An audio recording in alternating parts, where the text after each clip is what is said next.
หลังบกหม้อเย็บเป็ดตัวที่เราโพสต์มาตัวแรกตัวนี้ที่เฮียโบเป็ดตัวนี้หม้อเตียงกินตามจริงอ่ะอีเป็ดสวยเลยเว้ยจริงจริงอ่ะอย่างนั้นมั้งถ้าที่ห้าเป็ดตัวนี้ชิ้นไหนดังเล็กดังเล็กตัวใดนี่เป็ดดัง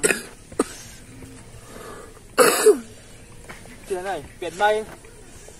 ปุ่มที่เจ้าหาลังอ่ะตัวนี้หม้อไอเดียนั่นเดี๋ยว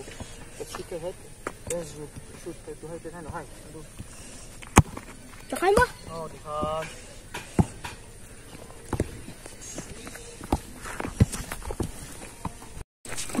จะบอกเรากันก็จะcái mà lần cái hai tuần rồi đây tiếp tục cái tuổi gì à chẳng có đẹp mua